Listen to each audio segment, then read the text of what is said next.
If al-Qaeda in Yemen is claiming responsibility for the Paris terror attack, then former U.S. spokesman at the United Nations, Richard Grenell, is wondering, why is the U.S. not calling the attack Islamic extremism? It's a very logical kind of a next step thought. Why aren't we? What do you think? I think this is a very strategic statement from the White House. It's a long line of a history that we've seen this White House really try to downplay the fact that it has anything to do with Islam, and they seem to be hypersensitive about it. I'm sorry, but to what end? Because you go through really linguistic hoops to try to make that case, even when many in your own party are making the opposite case. And you begin to look almost completely out of touch. Well, look, we shouldn't be surprised. Candidate Obama told us that he was going to cuddle up to our enemies. He fundamentally believes, now we disagree with this, but he believes that if you are nicer to your enemies, if you bring them in, as Hillary Clinton says, sympathize with those who oppose you, then somehow they're going to back down. It's this idea that if we just have the right words and we say the right thing, that somehow they're magically going to say we're no longer enemies. Well, that didn't work. It didn't work. It didn't work. No, right? it doesn't work. Inherent in that assumption. The meritorious goal failed.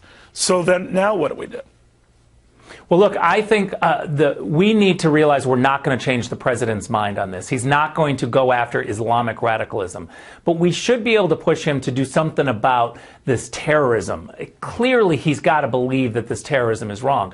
I think, look, we're spending so much money at the UN. The UN doesn't do a lot unless the U.S. has some sort of leadership. Why can't we, in a multilateral setting, call an emergency Security Council meeting, pressure the Arabs in New York to do something? This is their problem first. They need to realize that if they want terrorism to stop, and we have to push them to make sure that they make that decision, then they have to do something in their own backyard. What does the administration get out of the don't say Islamic extremism?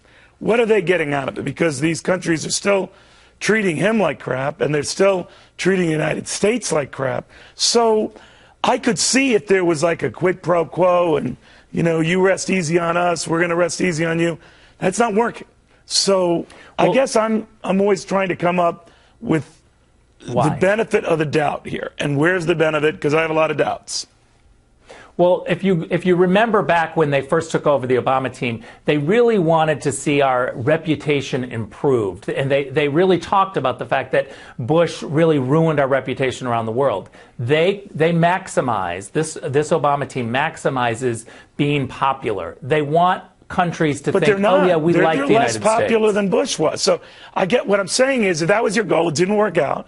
So now you have to shift strategies because the shift has hit the fan. And they're ignoring you, whether you call them Islamic extremists or not. So obviously you're wasting your time being diplomatic. Yeah, no, they're still popular, though, because other countries don't want to be told what to do. So they like a weak United States. So the Obama team is looking at this and saying, oh, we're popular with other countries. We just don't have any influence. The Bush team was more interested in influencing. They didn't care about the popularity. But he's not popular with Iraq. He's not popular with Syria. He's not popular with Yemen. He's not popular with the United Arab Emirates. He's not popular with all of these kingdoms that have these extremist influences. So it's not working. So I would just say, well, I thought I was going to be popular. It's not cutting it. So now I'm going to go back and be like an SOB like the other guy.